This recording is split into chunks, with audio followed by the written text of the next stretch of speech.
मेरे भाई, सारे हिंदू ही क्यों बना रहे हो? ब्राह्मण सबको बना दो, लड़ाई झगड़ा खत्म, सबको बना दो एक साथ। ब्राह्मण सबकी बेटी एक साथ सबके साथ बिया कर सकती है, ब्राह्मण बंगे की बेटी एक साथ बिया कर सकती है, ऑनर फीलिंग खत्म हो जाएंगी। अरे जब हिंदू की गलत खुलने लगी कि हिंदू कोई धर्म नहीं है भैया, मुगलों के द्वारा दी गई गाली है, तो पता कूद कर कौन सी गाली पर बैठ गए? जिसका नाम है सनातन। अब कहते हैं सनातन है हम। इतने बड़े बहरूपिया हैं आप, इससे पता लगा सकते कि कितनी इतनी जल्दी तेज तो कूदकर बंदर में डाली नहीं बदलता जितनी जल्दी ये बदल जाते। तो इनसे सावधान रहिए, इनके मंदिरों से दूर रहिए, ये भूखे मर जाएंगे। सामाजिक व्यवस्था में झुक झुक कर इन्हें पाए लागू कहना बंद कीजिए। अगर पाए लागू का सोच करना तो अपने समाज के नेताओं के लगे, अपने समाज के सामाजिक लोगों के लगे, इनके पांव लगना बंद कर दीजिए जिन्होंने पांव से हमारा गला दबाया। उनका पांव मत लगिए, उनकी छुट्टियां पकड़ के पूछिए कि इस एंटीने में क्या हमारे अधिकारों के टावर आते हैं या बस ये तेरे अधिकारों की बात करता है? क्या इस एंटीने में हमारे जो राइट्स आज तक तुम्हें दबाए हुए थे, जो तुमने हमारे साथ शोषण किया तुम्हारी पीढ़ियों ने, उन पीढ़ियों के द्वारा जो शोषण था उस शोषण की कभी तुम्हें पश्चाताप होता है? क्या कभी माफी मांगने का मन करता है इस एंटीने में? नहीं करता होगा। वो तो ये कहता है कि तुम थे ही इस लायक। अगर अब तुम विद्रोह करोगे, अगर तुम दबे हुए दलित हो, शोषित हो, पीड़ित हो, वंचित हो, मालिक साहब रुदालू हो, कमजोर हो, भिखमंगे से लगते हो, कपड़े फटे हुए हैं और उनके हिसाब से उनके पैरों पे बैठते हो, तो तुम उनके लिए दलित भाई हो, हमारे भाई है। जैसे ही तुम रोना बंद कर दोगे, आंसू पोंछ लोगे, अच्छा कपड़ा पहन लोगे, भले अच्छे कपड़ा न पहनो, अम्बेडकरवाद की बात करना शुरू कर दो, बुद्धिज्म की बात करना शुरू कर दो, तुरंत कहने लगेंगे देखिए ये मुल्ले की औलाद है, एक जिहादी है, एक दुश्मन है, ये अधर्मी है, ये धर्म का नाश करने वाला है। तुरंत आपका वो दुश्मन आपको पहचान लेगा। तो मेरे भाइयों, मेरी बहनों, माताओं, जिस बात को इस मंच से वक्ता लोग कहते हैं, बहुत रिस्क लेकर कहते हैं, वो आपको जगाना चाहते हैं, लेकिन दुर्भाग्य ये है इस समाज का कि ये कब सुखिया हो गया, इस काम से सुनता है तो निकाल देता है और इसको मजा आता है, ताली पीता है, घर जाकर सो जाता है, अगले दिन से पता ही नहीं होता कि कल मैंने क्या करा। और जो वक्ता जो बोलकर जाता है उसकी जान के लाले पड़ जाते हैं। आप भले ना चाहते हो, जिसको जगाने के लिए शोर मचाया जाता है, लेकिन जिनके खिलाफ ये जागरण हो रहा होता है वो दुश्मन जाग जाता है और हमारे पीछे लग जाता है। इतनी धमकियां की, ढेर सारी मोदी जी ने जब 2024 बोली तो कितनी धमकियां आई, मेरे और पता नहीं कितने मुकदमे हुए। सरस्वती को लेकर 2011 से मेरे ऊपर मुकदमा चल रहा है क्योंकि मैंने आवाज उठाई सरस्वती शिक्षा की देवी नहीं है, सावित्रीबाई फूले है। उस बात का मेरे खिलाफ मुकदमा हुआ तो हमने हर तरह से मदद करी और जब साक्ष्य मांगे तो ये पता चला सूचना विभाग से कि सरस्वती का कोई तथ्य, कोई सत्य, कोई सबूत भारत के अंदर है ही नहीं कि सरस्वती नाम की कोई देवी या कोई महिला या कोई इंसान पैदा हुआ। और देखिए इतने वर्षों से हमारे सर पर थोप दी गई क्योंकि हम जानना नहीं चाहते, हमें हमारी बुराइयों से लड़ना है। बुद्ध ने यही बात कही है, सम्राट अशोक ने यही स्वीकार किया है, बाबा साहब ने इसी बात की 22 प्रतिज्ञाएं बनाई है। जिस दिन ये लड़ने लगेंगे उस दिन जीवन में परिवर्तन आने लगेगा। और सबसे बड़ी बात मैं आज यहाँ से ये कह के जाना चाहती हूँ आखिरी में कि जब जब आपको ये लगे कि आप कमजोर पड़ रहे हैं, आपका दुश्मन आप पे हावी हो रहा है या आप कहीं पर आपके खिलाफ झूठी एफआईआर हो रही है, आप उस वक्त बाबा साहब डॉक्टर अम्बेडकर का जो जीवन है, जो उसका संघर्ष है, एक बार वो जरूर पढ़िएगा, तब आपको पता चलेगा कि आप अभी कितने मजे में जी रहे, अभी भी आपके पास कितनी ताकत बची हुई है, कितना दम लेकर गए हैं कि वो आज भी नहा होने के बाद भी वो नहीं है, लेकिन उनके द्वारा दी गई ताकत और हिम्मत आज भी आपके पास है संविधान के रूप में। जब तक भारत में संविधान है, जब तक बाबा साहेब की 22 प्रतिज्ञाएं हैं, तब तक बाबा साहेब इस भारत में, इस दुनिया के अंदर जीवित माने जाएंगे, जीवित माने जाएंगे। जरूरत है कि हम उन्हें समझें, उन्हें पढ़ें। और मैं महिलाओं की संख्या यहाँ काफी है, मैं बता दूं, करवट चौथ करके पति की उम्र नहीं बढ़ती है, सुबह से शाम तक गुटखा चबाएगा, कैंसर से मर जाएगा, रात होते शाम को टाइम से दारू पी लेगा, लीवर चढ़ जाएगा। कुछ नहीं हो सकता बाहर की पूजा करने से, कुछ नहीं हो सकता तुम्हारे भूखे रहने से। इस भारत का आदमी जो पुरुष है, इस दुनिया का सबसे कमजोर पुरुष है।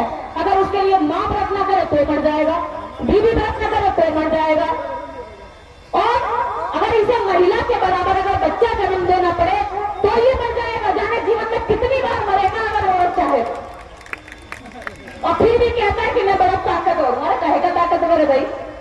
काहे का ताकत लगा? अगर वो व्रत कर रही है बीच में कहता है खा के आती बताओ तुझे, तो रोक लेगा, पैर पकड़ लेगा, खाना मत खाइए, मेरा पता नहीं क्या होगा शाम को।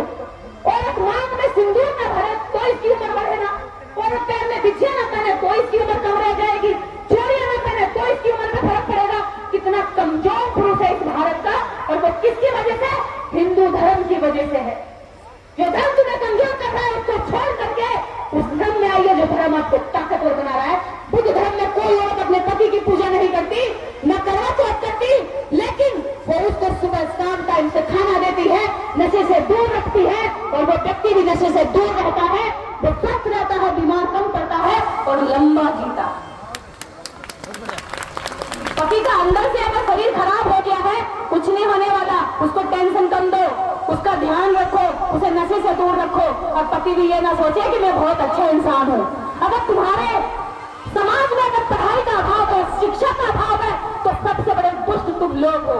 वो लोग है, वो पिता है, वो मुखिया है उस घर का, जो शराब पीता है टाइम से बच्चे की फीस नहीं भरता है। वो माँ है दुष्ट उस घर की, जो जाकर के टाइम से मंदिर में पूजा पाठ तो कर लेती है, बाबा के दरबार में जाकर पैर तो दबा लेती है, झाड़ू तो लगा लेती है, लेकिन अपने बच्चे की कभी कॉपी किताब खोलकर घर में नहीं बैठती कि बेटा तूने आज क्या पढ़ा था।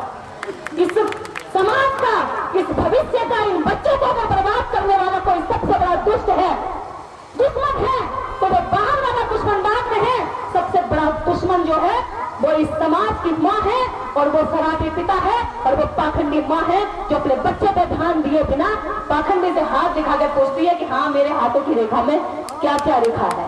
हाथों की रेखा में कुछ नहीं लिखा है, किताबों में लिखा है। वो अपने बच्चों को पढ़ाइए, तब उनका जीवन सुधरेगा, तब तुम्हारा भी जीवन सुधरेगा। किसी गांव से एक डीएम बन जाता है तो डीएम की माँ जो है अगले दिन चबूतरे पर कुर्सी फैला के बैठती है, और चोरी हो जाती है पूरे गांव की छाती के मेरे गांव से एक डीएम बना है। तो पूजा पाठ से तुम्हारे बच्चे आगे नहीं बढ़ेंगे, बुद्ध के बताए मार्ग पर चलोगे तो बढ़ेंगे, बाबा साहब डॉक्टर अम्बेडकर जैसी शिक्षा दोगे तो बढ़ेंगे। और अपने घरों में अगर सूद वाला व्यक्ति रखोगे, अगर भांग पीने वाला व्यक्ति रखोगे, बच्चे का सर काटने वाला व्यक्ति रखोगे, अगर महिलाओं के नहाते हुए कपड़े चोरी करने वाले व्यक्ति के कपड़े रखोगे, तो देश के अंदर न कभी बलात्कार रुक सकता, न कभी नशा रुक सकता, न कभी हत्या रुक सकती। अगर आपको रखना है घर के दीवारों पर तस्वीर के रूप में, तो बुद्ध को रखिए ताकि सब में शांति आए, प्यार, करुणा, दया की भावना आए। अगर रखना है तो डॉक्टर अम्बेडकर रखिए, ताकि बच्चा पूछे कि माँ ये दीवार में टंगा कौन व्यक्ति है, तो माँ अगर जानती होगी तो बताएगी मेरे लाल ये जो दीवार पर टंग रहा है ये कोई आम व्यक्ति नहीं है, इस देश के करोड़ों अछूतों आधी आबादी स्त्रियों की मुक्ति करने वाला, इस देश का संविधान लिखने वाला, इस भारत में जब शिक्षा के लिए स्कूल नहीं खोले जाते थे तो बाहर पढ़कर पास होने वाला, और विदेश जाकर के डिग्रियां लाने वाला, इस देश की राजनीति में भूचाल मचाने वाला, इस दुनिया के अंदर सिंबल ऑफ नॉलेज का खिताब पाने वाला, ये बाबा साहब अम्बेडकर है। बेटा मेरे बच्चे भी वो है, तब बच्चा कहेगा माँ मैं भी ऐसा बनूंगा, मुझे भी ऐसा बनना है। तब देखना इस समाज से तब अम्बेडकर निकलेंगे, तब बुद्ध निकलेंगे, और हम सोचते हैं हम दिखाएंगे कृष्ण को और बन जाएगा अम्बेडकर, ना बन पाएगा। अगर दिल्ली जाना है तो दिल्ली वाला हाईवे पकड़ना पड़ेगा मेरे भाई, इधर का हाईवे पकड़ लोगे तो छूट जाएगा। इसलिए रास्ता सही होना चाहिए तभी मंजिल हाथ आएगी, अगर रास्ता गलत है तो मंजिल भटक जाएगी, और उसके बाद तुम दोस्त देते फिरोगे कि मेरी तो किस्मत ही खराब है। किस्मत कुछ नहीं होती है, आपका हौसला, आपका जज्बा होता है। ये बात बाबा साहब डॉक्टर अम्बेडकर ने शिक्षित होकर ऐसे अछूत ने, जिस अछूत को स्कूल में बोर्ड नहीं छूने दिया जाता था, उस अछूत ने भारत का संविधान लिख दिया, और संविधान लिख के सारे अछूतों को अधिकार दे दिया।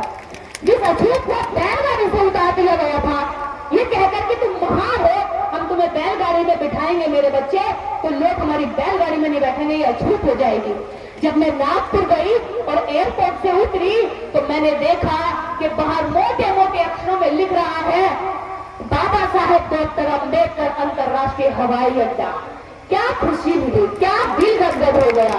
तब मेरे मन में विचार आया कि अरे अम्बेडकर बाबा साहेब को बैलगाड़ी से उतार दिया था, क्या समझे, बैलगाड़ी से, और बैलगाड़ी से उतारा गया व्यक्ति आज उसके नाम से हवाई जमीन से उतार दिया गया था। उसके नाम से लोग उतरते हैं इंटरनेशनल हवाई अड्डा। आप सोचिए, आपको इससे ज्यादा ताकतवर व्यक्ति, इंस्पायर करने वाला व्यक्ति की स्टोरी आपको कहां मिल सकती है। आपको अपने पुरखों को पढ़ना है, समझना है, अपने बच्चों को बताना है। ये माता बहनें जितनी बैठी है। और मैं और बात बता दूं, हम लोग बात करते हैं बुद्ध की, बात करते हैं 5 शीलों की। खंडे जी ने अभी 5 शील भी दिए 22 प्रतिज्ञाओं में। लेकिन जब हम नमो बुद्धाय बोलते हैं तो मुंह में भरा होता है, तो ऐसे करते जय भीम दीदी, कुछ तो जय भीम भी नहीं बोलते भैया, इशारे में काम हो जाता है। क्योंकि थूकेंगे तो भी नुकसान होगा। अभी तो डाला था मुंह के अंदर, समझ रहे हो ना। ये बहुत इंसान हो तुम, बकरी थोड़ी चबाते रहते हैं सारा दिन से बड़ उसको। इंसान हो, इंसान की तरह जिए। और मुंह में डालकर किसी भी चीज को चलाते रहना पूरे दिन, आपके बच्चे पे क्या असर पड़ेगा, आपके आसपास खड़े हुए व्यक्ति पे क्या असर पड़ेगा, इस बात का भी ध्यान रखो। तो मैं यही कहना चाहूंगी, मुझे आपसे देखो, ये तो नहीं कि मैं कोई इतना अच्छा है सुंदर लच्छेदार हासिल करूं कि मुझे आपसे कोई वोट चाहिए। मैं सुधार चाहती हूँ, एक माँ की तरह। माँ सुधार चाहती है ना अपने बच्चे में, चाहे उसको थप्पड़ लगाना पड़े, चाहे उसको डांटना पड़े। बच्चे को भले बुरा लगता है कि मुझे डांटती रहती है, लेकिन मैं सुधार चाहती हूँ। और सुधार कड़वा होता है, सुधार शुरू में बुरा लगता है, लेकिन सुधार हो जाता है तो जीवन सफल भी हो जाता है। इसी के साथ मैं आप सभी से विदा लेती हूँ। जय भीम, नमो बुद्धाय, जय भारत, जय संविधान, जय रावण।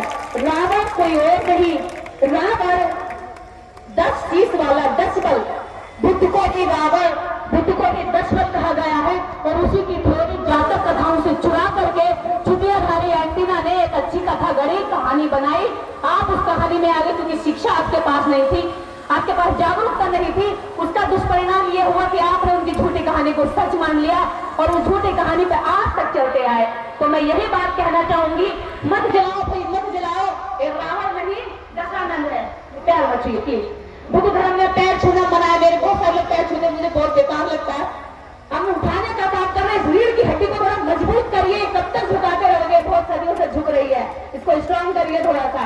तो मैं यही कहना चाहूंगी कि मत जलाओ भाई, मत जलाओ। ये रावण नहीं तथागत है। और ये जो नारा पेंशन साहब ने दिया है, उनकी टीम ने दिया है, उनको बहुत बहुत धन्यवाद। इस नारे में किसी तरह का कोई किसी के खिलाफ कोई विरोध नहीं है, लेकिन हम अपने व्यक्ति को जलाने से मना कर रहे हैं। आज संविधान भी किसी को जिंदा जलाने की परमिशन बिल्कुल नहीं देता, ये गैर कानूनी है। तो रावण को जो भी लोग जला रहे हैं वो हिंसक है, वो गलत है, वो बुरे हैं, वो दुष्ट है, वो रावण से डरते हैं। यही कारण है कि वो रावण को बार बार जलाकर भी रावण को खत्म नहीं कर पाते, क्योंकि रावण कोई इंसान नहीं, रावण बुद्ध का ही एक रूप है। जय भीम, जय भारत। आप सबका मन। शिव शंकर का दिया